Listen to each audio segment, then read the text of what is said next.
Hey everyone, welcome back. Hope you're having a fantastic day so far. So, the election day is just a few weeks away, and in the majority of states, early voting has already begun. So, it's going to be interesting, is Donald Trump going to win or is Kamala Harris going to win? But in this video, we're going to be examining a few different policies that Donald Trump has been pushing. He's been saying that if he is elected, become the next president of the United States, these are policies that he's going to try to sign into law. Keep in mind that Congress will first have to pass them, and how this could actually negatively impact Social Security, where there could actually be reduced payments at some point down the line. We're going to be going over all that. But before we go ahead and dive into it for today, if you would like to receive up to $200 in free stock in a pinned comment below, I will be leaving a link to Robinhood. All you have to do is once you click on that link is just sign up for a free account and then simply link your bank account. You do not even have to make an opening deposit. At that point in time, Robinhood will be sending you one free stock worth all the way up to $200. Okay, so as I was just explaining, there are a few different policies that right now Donald Trump is having. He is saying that if he becomes the next president of the United States, he's going to push these policies to be signed into law. And while they are actually pretty popular policies, they may actually have negative consequences at some point down the line for Social Security and the future of Social Security payments. So we are going to be covering that. But first, let's go ahead and look at some of the most recent polling results here. At least at the national level, Kamala Harris is looking a little bit better than Donald Trump, although Donald Trump is definitely looking pretty good in some of the polls as well. So as far as nationally goes, this is important, but it isn't necessarily the most important thing to look at. As far as national winners, the Republican Party hasn't won the popular vote since the 2004 election, with George Bush beating John Kerry. In 2016, Hillary Clinton actually won the popular vote, so throughout the whole U.S., Hillary Clinton had more votes than Donald Trump, but Donald Trump won those battleground states, so he won the most electoral college votes, which at the end of the day is the most important thing. So Kamala Harris could get more votes at the national level throughout the entire U.S. population than Donald Trump. But as long as Donald Trump can pick up the swing states like Arizona, North Carolina, Georgia, Pennsylvania, Wisconsin, and Michigan, he can still come out ahead. So let's go ahead and look at some of the battleground states. Right now, Donald Trump is looking strong in Arizona. He's also looking pretty good in Arizona, although in Nevada, I'm sorry. But Kamala Harris, there are a couple polls where she's actually leading by one. In Wisconsin, Donald Trump is also looking pretty solid. He's looking really good in Michigan as of late, and he's also looking really good in Pennsylvania. Kamala Harris, in the most recent two polls in North Carolina, she's actually winning those. But other than those two, Donald Trump is winning the rest of the polls in North Carolina. And finally, in Georgia, Donald Trump is looking really good there. So basically, right now, it looks like Donald Trump is the favorite to become the next president of the United States and defeat Kamala Harris in this election. So what exactly would that mean for the future of Social Security? What has Donald Trump said about Social Security? Well, he said that we're not going to be making any changes to Social Security. We're not going to be cutting any benefits. We're not going to cut it. We're not going to raise the full retirement age. He is not for any of this. He does not want to cut Social Security benefits. He has said that numerous times. However, there are some other policies that could perhaps negatively impact Social Security benefits in the future. We are going to be looking at this through the Committee for a Responsible Federal Budget, which of course is nonpartisan, which means that it isn't left-leaning, nor is it right-leaning. So first off, what exactly are some of Trump's proposals? One of the first proposals that he has is to eliminate the federal taxation on Social Security benefits. So unfortunately, even though throughout your working career you are taxed at the federal income level, and you're also taxed on FICA, which means that a certain amount of your paycheck comes into the Social Security Trust Fund, and then a certain portion of it also goes into the Medicare Trust Fund. Later on, you do receive these Social Security benefits that you paid in throughout all your years, but then the amount of taxes you paid in, sort of that you finally get back, you're taxed on that once again. So you're sort of faced with a double taxation there, which isn't exactly fair. That's one of Trump's proposals, though, is to eliminate taxation at the federal level on your Social Security benefits. Now, the problem with that is one of the income streams that the Social Security Trust Fund has and what the Social Security Trust Fund relies on.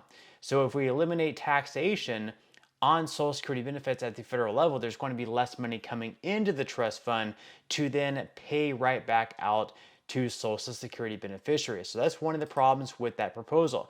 Now, one of the other proposals that Donald Trump has is no taxes on tips. And while this sounds great for people who are in the service industry, like servers, like bartenders, or anyone else who gets a lot of their income from tips, it would be great not to have to pay any taxes on the tips that you earn. The downfall of that is that, of course, tips are taxed, and part of the taxation on those tips also flows into the Social Security Trust Fund. So if we eliminate taxation on tips, then of course there's also going to be less money flowing into the trust fund. So then the trust fund is going to be going insolvent all that much sooner. Thirdly, no taxes on overtime. This is another great thing. For those of you who work extremely hard, for those of you guys that work long hours, 60-hour weeks, you're earning a lot of overtime. That's great because you're getting to keep even more of that money in your pocket. Of course, the downfall is, though, if you're going to be taxed less, that also means less money coming to the Social Security Trust Fund, which also means that the insolvency date is going to be speeding up that much quicker. The fourth thing is he's going to impose tariffs. We have certain economists saying that by imposing tariffs, if we're going to raise tariffs like 20% by goods coming in or even higher on other things, then of course some economists are saying that could cause inflation, which of course could also raise cost of living adjustments that you're receiving. And while cost of living adjustments are great, we're receiving more money in our paychecks. That's also going to speed up the insolvency date for Social Security benefits as well. And then finally, expanding deportations. They're making the argument there that with more deportations, it's going to be fewer people paying taxes, which of course is also going to be less money coming into the Social Security Trust Fund. Now, my argument against that is that a lot of people who are being deported probably aren't here legally anyways, and may not even be paying taxes anyways. They might be paying like cash under the table and not necessarily like receiving a paycheck where they have money actually going into the Social Security Trust Fund. That's my argument. But of course, they are saying that by expanding deportations, that could also speed up the insolvency date for the Social Security Trust Fund. Now let's go ahead and dive into this article here. They said that the Social Security Trust Fund will be insolvent by fiscal year 2034, according to projections by the Congressional Budget Office, at which point the law calls for a 23% cut in benefits. Restoring solvency over the next 75 years would require the equivalent of reducing all future benefits by 24% or increasing revenue by 35%. Vice President Kamala Harris has said that she would protect Social Security, and former President Donald Trump has said he would fight for and protect Social Security. Unfortunately, neither candidate has presented plans to fix Social Security's finances, despite the looming $16,500 cut facing a typical couple retiring just before insolvency. In fact, we find President Trump's campaign proposal would dramatically worsen Social Security's finances. President Trump's proposal to eliminate taxation of Social Security benefits, end taxes on tips and overtime, impose tariffs, and expand deportations would all widen Social Security's cash deficits. Under our central estimate, we find that President Trump's agenda would, first off, increase Social Security's 10-year cash shortfall by $2.3 trillion through fiscal year 2035. Secondly, advance insolvency by 3 years from fiscal year 2034 to fiscal year 2031, hastening the next president's insolvency timeline by 1/3. Thirdly, lead to a 33% across-the-board benefit cut in 2035, up from 23% that the CBO projects under current law. And then it would also increase Social Security's annual shortfall by roughly 50% in fiscal year 2035, from 3.6 to 4% of payroll. And it would also require the equivalent of reducing current law benefits by about 1/3 or increasing revenue by about 1/2 to restore 75-year insolvency. Also, under President Trump's agenda, we estimate that that benefit cut would total 33% by 2035, with a range of 29% to 36% depending on the scenario. So we see under current law, there would be a cut of benefits across the board by 23% once the trust fund goes insolvent. On the low end of Trump's campaign plan, there would have to be a cut of 29%, in the middle, 33%, and on the high end, 36%. Now, even on the low end, without Trump's plan, 23% is a great amount. Anything above that, obviously, things get worse. So again, while a lot of these ideas by Trump sound great, no tax on tips, no tax on overtime, eliminating tax on Social Security benefits, while all those sound great, you can see that they also have a downstream effect that would be on the negative end as well. Now, of course, you have to take all this with a grain of salt. You may not agree with all of Trump's policies. You may not disagree with all of Trump's policies. But whenever you go to the voting booth, which I really, implore everyone to go out and vote as soon as possible and not wait until November 5th, because you never know what's going to come up if you wait all the way until election day. Maybe you get sick, maybe your car breaks down, maybe something comes up or you're not able to get out there. I would definitely encourage everyone to get out and vote as soon as possible. You're going to have to sit down and weigh, which policies you like the most.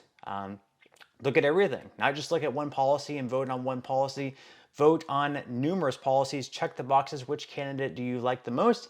And at the end of the day, we'll definitely have to wait and see. But again, Donald Trump looks to be the favorite. We will have to wait and see who ends up winning. But leave your thoughts and comments below. What do you think about Trump's plan? Do you agree with his policies? Do you disagree? Leave your thoughts and comments below. I would definitely love to read them. But that's all we have for today's video, and I will see you in the next one.